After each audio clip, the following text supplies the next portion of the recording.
Daytona, all of Finley. So if this is the case and the setup you bring up, we bring up Lucy Charles Cup.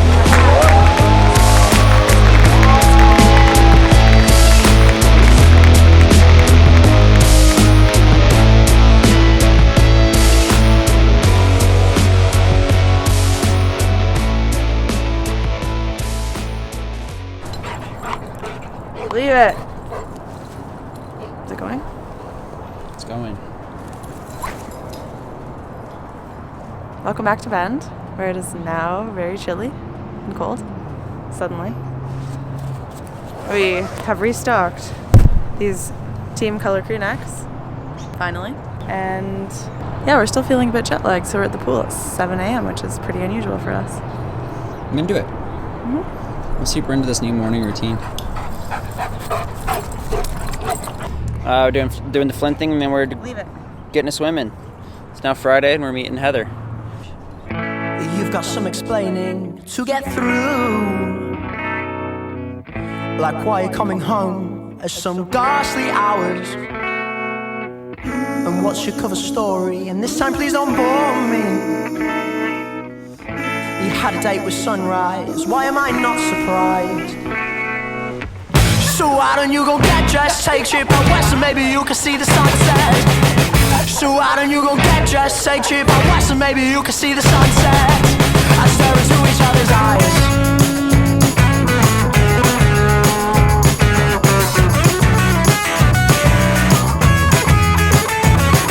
It's never too early if the sun is up, so pass me the bottle and forget the cup. Define out of line, don't just waste my time. And I'm not off the rails if I've boarded the train. Let's drink sangria and pretend we're from Spain. We've got everything to gain. Now how about that Four Kings game? We'll go to France. Oh yeah, no. That's what I was saying. I think just people could watch the race, so we don't really need to Yeah, we don't need to recap. get too much into that. Gonna pant the whole time? Don't knock the camera over again. Okay, well, if Lynn can manage to stay a little bit quiet in the background, maybe we'll make it through this. It's now Saturday. It's been a little while since the Collins Cup and the Challenge Championship for me, and we've had a little bit of time to process and try to get over the jet lag and be mentally here enough to do this little bit of a recap. So I think we're going to talk a little bit about how our races went, like kind of briefly, but then just do, we kind of really want to talk about how the Collins Cup overall went and what it means for the sport. And like, you know, just, it was such a cool thing. And being able to be there and see it firsthand and see all the production value and everything was super awesome. So for me, I did the Challenge Championship, which for those of you who aren't familiar with that, that's like the cumulative race of the Challenge Series in Europe especially. And it was just the day after the Collins Cup. The race for me was like super encouraging. There was like 15-20 guys in the race, pretty decent field, all Europeans, and I basically committed to like trying to stay in control of my body and in control of my head the entire way. So I didn't go, could have gone a little bit harder on the swim, but dialed it back and really wanted to make sure that I had a good bike, like primarily before anything else, because that's... Andy's here. Oh shit. We have all of our friends coming to use our garage. It's smoky. Yeah, it's super smoky outside. Can you turn that off? 1 second. Okay. And we're back.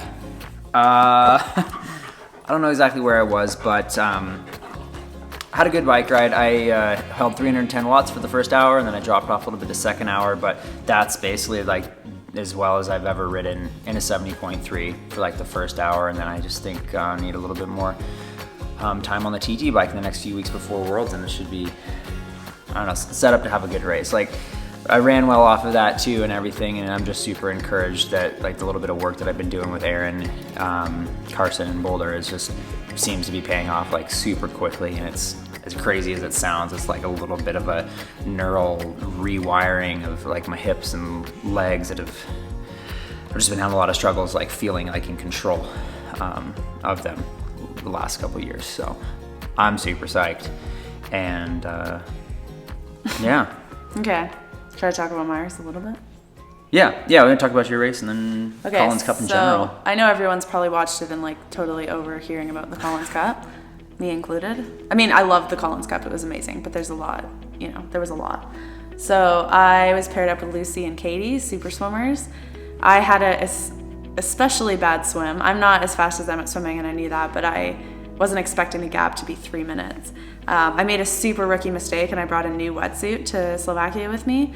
Never worn it before, and it was way too tight. And I don't know if it was just the wrong size or what, but I could not move my shoulders. So never bring new equipment to a race. That is a good tip. So I had a big deficit on the bike to make up, and I was actually riding super well and brought it down to within less than a minute, around 50K, and I could see them on the out and backs, and I could kind of time how far I was with the flip. So I knew I was within a minute. I was making up so much time, feeling good, and then a hailstorm hit, and it was like sideways rain, super windy. I think depending on where different like groups of athletes were on the course, it hit them differently, but for me anyway, I felt like it hit us super hard, and I kind of panicked. My bike was moving all over the place, so I sat up for probably like 10 minutes. I don't know. I was just like, are they going to cancel it? Like, this seems like a really intense storm, and it was thundering and lightning. And so I kind of mentally checked out at that point, which was dumb of me. I should have just kept riding hard, but I've re-lost a lot of time in that little like phase of panicking. And then when the storm lightened up a bit, I was able to kind of like get back on my power. But at that point, Lucy was still 2 minutes ahead, and Katie was right there at the transition. I could see her. She was like 30 seconds ahead of me.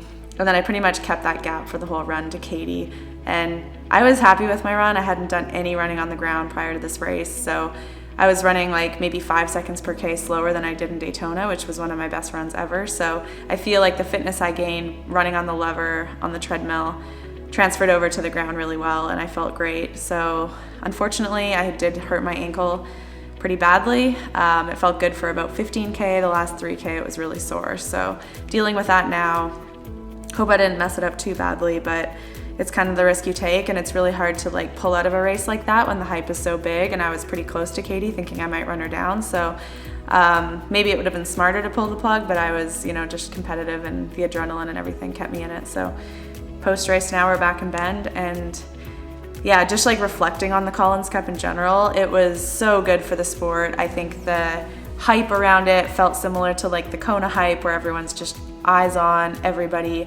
There were a lot of commitments that the athletes had for media stuff and photos and videos and interviews before the race, which I think is great because it kind of banks a bunch of content that we can use later, that PTO can use to promote us as athletes. And overall, they're just doing amazing things for us. So the venue was incredible. Like, all of our training locations were right there, so it was easy to kind of get in our sessions between all of these commitments. And yeah, overall, just a really cool week, connecting with all the other athletes, feeling like a team, connecting with the captains. Simon and Lisa were amazing, and we hadn't seen anyone for almost 2 years in the triathlon world, so just seeing our friends again was my favorite part. Yeah, I think a lot of people are talking about, like, we watched Lucy's video before this and stuff, and she also talked about how much media like obligations there were at the beginning of the thing.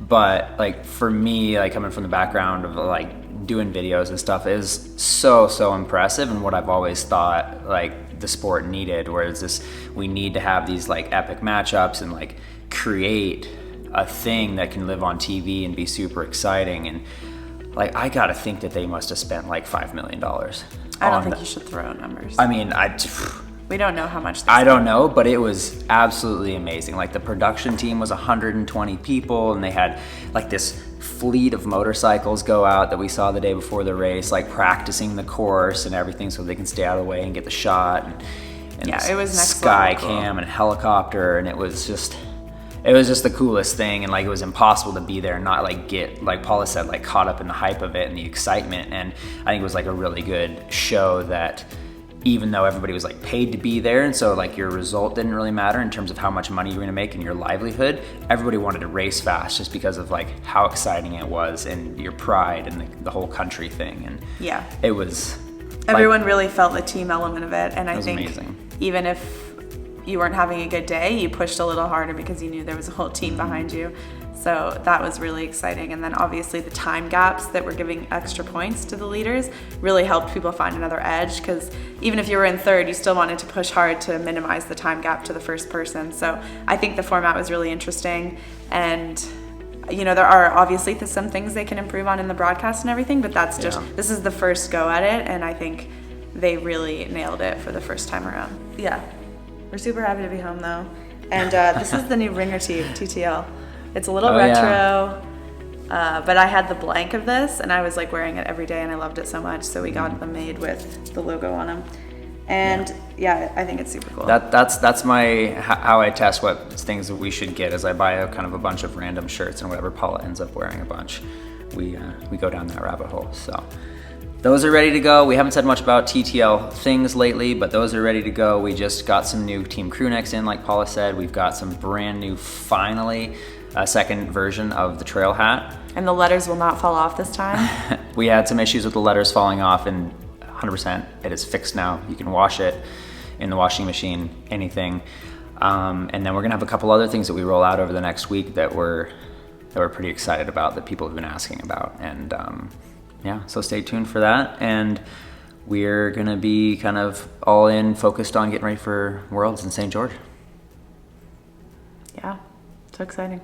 We're gonna drive with the Flynn. Yeah, we are. So if anyone in St. George wants to walk Flynn on Saturday for us, that would be fantastic. Yeah. All right. Thanks for watching, and everyone who's bought a sweater this week and like just watch the videos, thank you so much. And I would recommend you go watch all the PTO videos too, because they're pretty amazing. Yeah, we definitely could have gone more in depth on our races, but there's so much good stuff that the PTO has already put out. Go check that out, and yeah, see you next week. So why don't you go get dressed, take a trip out west, and maybe you can see the sunset. So why don't you go get dressed, take a trip out west, and maybe you can see the sunset. I stare into each other's eyes.